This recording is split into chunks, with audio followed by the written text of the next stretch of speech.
Hey everybody, thanks for tuning in. Today we're going to talk about how to properly mute your strings and get a very good clean sound out of your bass. So this is a fairly simple technique, but I see a lot of students coming in and needing that. Even if you have pretty good fast technique on the bass, sometimes you may see the strings are sustaining. It's really hard to keep a clean environment when you're playing the bass, which is a very, very important element of the bass, because we always want to make sure that our sound is sharp and that the texture of the sound is exactly what we want it to be. So this is a fairly simple technique to help you get that sound, and especially if you come from guitar, this is something that may be kind of new for you. So check it out. So the technique that we're about to discuss today is called the floating thumb technique. So it doesn't have anything to do with pick playing. This is kind of the main way of playing the bass, which is fingerstyle using these two fingers. We're going to talk about how to properly mute those strings using your right hand mainly. So let's start with the E string. Okay, so with the E string, what I see a lot of people do, which is totally fine, is that you can just anchor your thumb on the pickup, on the top pickup. Now, if you have a jazz bass, if you have a P bass, it doesn't really matter if you have humbuckers. Pretty much the pickup that is closer to the neck is a great one to just anchor yourself, get a nice warm sound right in the middle. It also helps you really get the dynamics right and get the right texture that you want from the string when you have this kind of like counter. You can make it shorter, you can make it longer. If you want to get your sound a little bit more metally, if you want to play a little faster, have a little thinner sound, it's totally cool if you go right here below. But you can also float around. It's not a bad thing. But if you float around, I want you to check it out. So if I float around with my thumb, what I do is when I play the string, I kind of almost high five with my fingers. Yes, my fingers are high-fiving each other, right? So it kind of helps because we always want to make sure that we rotate between those two fingers. It helps a lot with the quality of sound. It also helps me with the length of the note, so I can make it pretty long, but if I want to make it short, the only thing I need to do is just send my next finger, and then I can mute it and make it staccato. Okay? So when you play the E string, it's really whatever works for you, whatever is comfortable for you, and also the kind of sound that you like. But when we get to the A string, it changes a little, okay? So when we get to the A string, what we want to do is avoid the chance. So what we're really trying to achieve here, generally speaking, is avoid that kind of going and hitting other strings that we don't want to hit. So when we go to the A string, it's really simple. The only thing we need to do is just put our thumb on the E string, and boom. I can play freely without being afraid that I'm going to hit the E string. Meaning I can also play a little stronger, get a little bit more dynamics going on.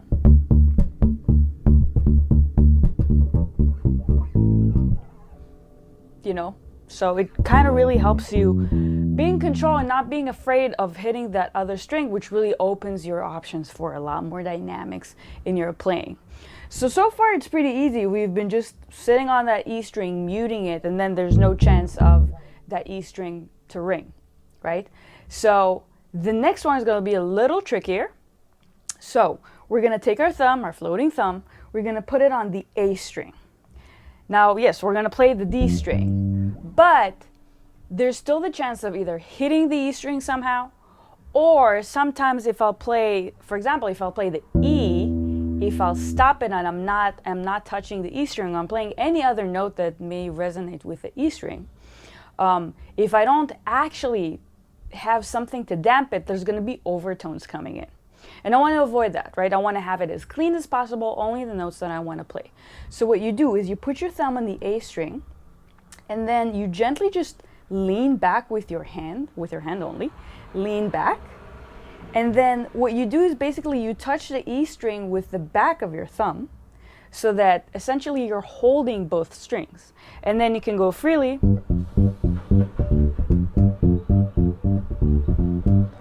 Play the D string, right? No problem playing the D string right there.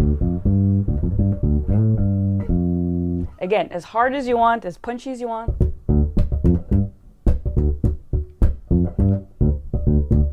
And there's really no problem with playing the D string. Now, when we get to the G string, it's a little bit trickier, okay? Because when we get to the G string, we don't really change the position of the thumb. It kind of stays the same.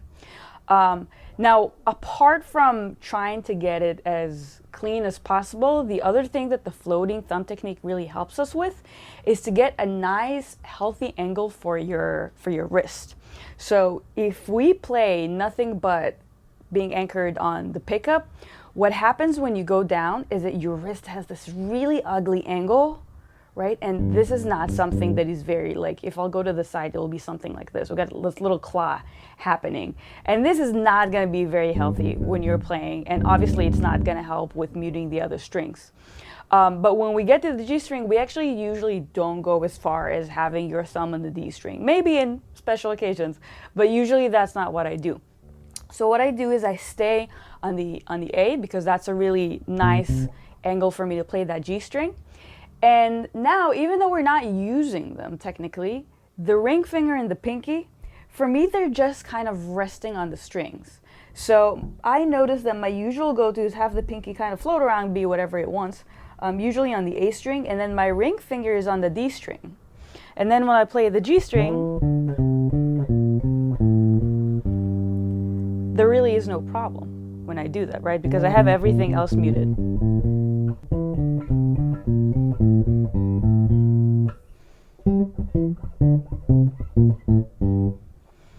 Right, so really there's no problem with me playing the G string like that.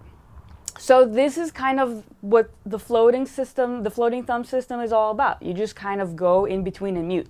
Now the hard part is to practice it, right? So don't try to practice it with anything too complicated. Start with something really simple. I would even do put the metronome on and just try to go from one string to another, and maybe jump around. Now, something that you may have seen me do just now is muting with my left hand. We also have to mute with our left hand. This is kind of the complementing system of muting here. When I go from the top strings down, I have to mute with my left hand. Now, the secret of muting with the left hand is don't mute until you really need to, right? So it's part of the whole length of note theory. So if I only want to play those, let's say chord and G, and then get to the D, I'll touch it right when I play the D string. Unless I want there to be a little rest before.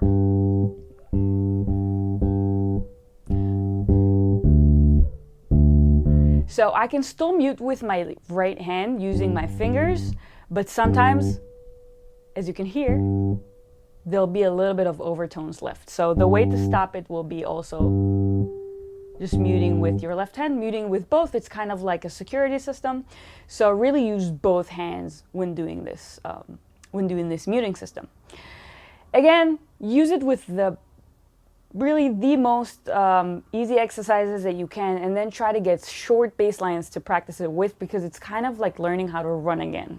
It's something that needs a lot of attention, and you don't want to do something that is too difficult, that takes your attention away from practicing this technique.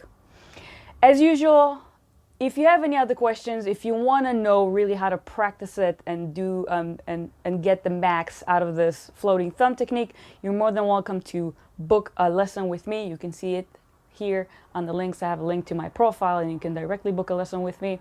I hope this could help you create nicer, fresh, beautiful, clean bass lines. Thanks for watching.